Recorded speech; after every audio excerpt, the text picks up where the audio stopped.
Triple తలాక్ ఏ మత గ్రంథాలు ప్రవచించలేదు మహిళలకు అన్యాయం చేయడం. ఏ దేశమైతే స్త్రీలను పూజిస్తుందో, ఏ దేశమైతే మహిళలకు గౌరవిస్తుందో ఆ దేశం ఉన్నతంగా అభివృద్ధి చెందుతుంది. ఇవాళ ఒక్క మాట చెప్పాలంటే భారతీయ సంస్కృతి సాంప్రదాయాల్లో ఇవాళ మహిళని పూజించేటువంటి సంస్కారం ఉన్న దేశం. ఈ దేశంలో ఇవాళ మైనార్టీ మహిళలకి ట్రిపుల్ తలాక్ కింద విడాకులు ఇస్తే దిక్కులేని పక్షులా ఉంది. సబ్కా సాథ్ సబ్కా వికాస్, సబ్కా విశ్వాస్, సబ్కా ప్రయాసం లేదని ఇచ్చిన మోడీ గారు అపీజ్మెంట్ పాలసీలకు పోకుండా మహిళలకి ట్రిపుల్ తలాక్ రద్దు చేసి వాళ్ళ జీవితాల్లో వెలుగు నింపినటువంటి నాయకుడు కూడా మోడీ గారు. ఇవాళ కరోనా వచ్చింది, ఆకలితో అలమటించే వాళ్ళు జనరల్గా అన్ని మతాల్లో ఉంటారు. అన్ని మతాలలో ఉండేవాళ్ళు ఇవాళ బియ్యం ఇచ్చి, వ్యాక్సిన్ తయారు చేయించి, అందరికీ వ్యాక్సిన్ ఇచ్చి, ప్రపంచంలో ఏ దేశంలో వ్యాక్సిన్ కాపాడింది. అందువల్ల ఇలా ముద్రా లోన్స్ వస్తే ముద్రా లోన్స్లో ఎవరి కాళ్ళ మీద వాళ్ళు నిలబడడానికి ఇవాళ ఆర్థిక పరిపుష్టి ఎవరైంది ఎక్కువ అంటే మైనారిటీ లైన్లు, కింది జాతులైన. ఇట్లా చెప్పకుండానే ఈ జాతుల్లో వెలుగు నింపినటువంటి పార్టీ భారతీయ జనతా పార్టీ, ప్రభుత్వం మోడీ గారి ప్రభుత్వం. ఇవాళ మాటలతో ఇలా ఇద్దరే ఈ రాష్ట్రంలో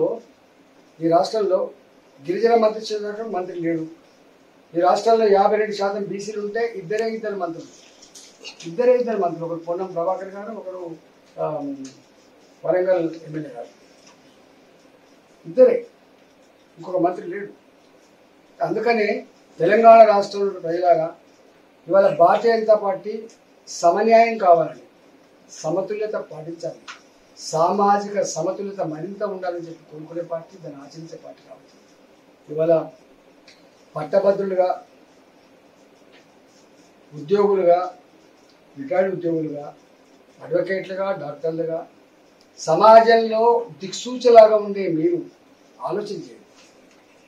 ఇవాళ ఎవరు ఏ అభ్యర్థిని బలపరుస్తారు? కాంగ్రెస్ పార్టీ అభ్యర్థి ఎవరు?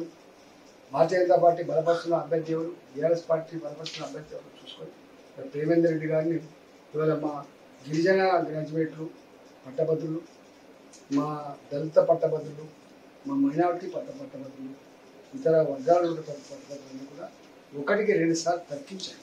మంచేందో చెడేందో, మనవాడెవడో మందువాడెవడో ఇప్పుడున్న పరిస్థితుల్లో ఎవరు కావాలని ఆలోచించుకొని ఇవాళ ప్రేమేందర్ రెడ్డి గారిని నిర్మాస వినిపించాలని చెప్పి మేము తిరుగుతా ఉన్నాం. ఈరోజు ఇక్కడ నారాయణ సార్లో పట్టభద్రులు మా కార్యకర్తలు నిత్యం కలిసిమెలిసి పనిచేస్తా ఉన్నాం.